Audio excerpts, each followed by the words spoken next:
Hi, I'm Heather Francis. This is RealTVfilms. Tonight, I'm standing here with Ben Peyser. You are the cinematographer for Pursued.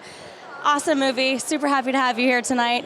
Tell me a little bit about when you heard about this project and what drew you to it. Well, I've worked with the director, Jeffrey Obrow, a couple times in the past. We've done other features as well. And he brought it to me, and I just was really compelled by the story. And I just thought it was a great opportunity to make something thrilling and scary that also had some great visuals to it. So I was in. Well, it was a great job, and I really loved how it was filmed. It was kind of eerie, but it was also like modern and fun. I really did like how you shot that. Oh, that's amazing. Thank you so much. Yeah, I think it's kind of got a throwback feel to it as a thriller, like some of those great movies from the 80s or 90s, not to date myself, but suspenseful, but we want to keep it updated, right? So you're dealing with technology and kind of like the horrors of technology, so you kind of want it to feel like it's something of 2025, of the moment. What makes you go, oh, I should film it this style versus another one? What gives you that clue to do that? It all comes from character and story, so really thinking about Lark and what she's going through, and you want the camera to feel what she's feeling and in those moments of suspense, and that ends up making a lot of the decision. So if you're home at night and it's scary, what are you feeling? You're feeling tense, and maybe it's like, what's behind that door? So you got to do a slow push, right? Versus if there's an action scene or a fight scene, there's just naturally more energy. So just really letting the story and the character dictate what the visual should be. Okay, that makes a lot of sense. Now, is it harder to do thrillers versus like a comedy because of that style of shooting? Boy, I love comedy. Comedy's great. Okay. Can you tell? I like the comedy. No, I think they're very different. I think that thrillers have the opportunity to be visual and let the darks get dark. And I think a lot of times comedies, they end up playing it safe, which is a shame. I think some of my favorite comedies, like back to Shaun of the Dead or something, they really do stuff with the style and the visuals. But actually, generally, some of the best, most beautiful movies are horrors, right? So... When did you become a cinematographer? You want me to date myself, Heather? No, I don't. Okay, all right. What was your favorite? Gray in my beard. Okay, no, you don't have to answer that. I've been doing it for a while. Okay. Great answer. Yeah. What inspired you? Let me ask. What inspired you to become a cinematographer?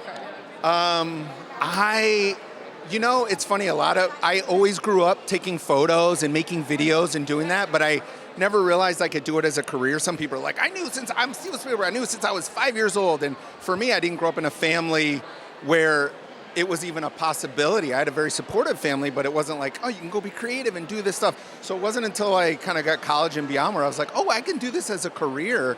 But I always just had a love for story. And I think that's the cool thing about being a cinematographer. I'm a director as well. But that interplay of visuals and story, right? And we all have IG these days, and what's one of the most popular things now over the last several years is the reels or stories, right? So stills are cool, but everybody inherently, as humans, we want to tell a story and we're visual. So we want to tell stories through the visual. So there you go. Okay, well, I love it. What other things have you done that I'm just going to say, I am giving you a great interview. You are giving me amazing. I know, I told you, you're mine now, and I'm keeping you here. Wait, what have you done otherwise besides this amazing film? I recently wrote and directed my own feature. So we shot in Spain recently, and that'll be coming out. That's called Cutthroat. And then I've been the cinematographer for multiple other features. Another one with Mr. Jeffrey Obrow that'll be coming out sometime in the near future, and a couple of other horror and comedy. I did my first film ever that I co-directed with my friend and DP'd was a movie called Ghost Team 1 for Paramount. So it's fun to do horror, comedy, kind of do the different genres and have a blast with it.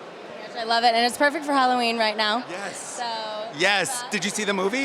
This one, yes. Yeah? I did. What? It was amazing. Was it scary? It was, and I was on the edge of my seat, and I have ADHD, so like if I know something's good when I sit and I watch it all the way through. Yeah. Yeah, so you guys killed it. I don't want to give too much away, but there was a couple scenes that I was like, oh. Yeah. Yeah.